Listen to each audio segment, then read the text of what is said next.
কূটনীতিকভাবে ভারত দেউলিয়া হয়ে গেছে বলে মন্তব্য করেছেন বিএনপির কেন্দ্রীয় নির্বাহী কমিটির সদস্য অ্যাডভোকেট রুহুল কুদ্দুস তালুকদার দুলু। শনিবার বিকেলে নাটোরে বিএনপি আয়োজিত স্মরণ সভায় একথা বলেন তিনি।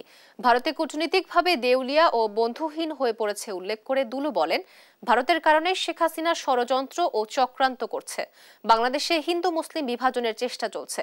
ভারতে শেখ হাসিনা ছাড়া অন্য কিছু চিনে না বলেও মন্তব্য করেন তিনি। আমি নাকি রফিককে ভালোবাসি। সবাইকে আমার প্রিয় নেতৃবৃন্দকে ধন্যবাদ দিয়ে জাতীয় সংসদ সদস্য সাবেক মন্ত্রী দেশে একটা অস্থিরতা, পার্শ্ববর্তী রাষ্ট্র ভারত, আমি মনে করি ভারত কূটনৈতিক ভাবে দেউলিয়া হয়ে গিয়েছে। ভারত নেপালের সাথে বন্ধুহীন হয়ে গেছে, শ্রীলঙ্কার সাথে বন্ধুহীন হয়ে গেছে, মালদ্বীপের সাথে বন্ধুহীন হয়ে গেছে। ভারতের সঙ্গে ভুটান নয়, বাংলাদেশের জনগণ, বাংলাদেশের সাধারণ মানুষ ভারতের সঙ্গে নেই।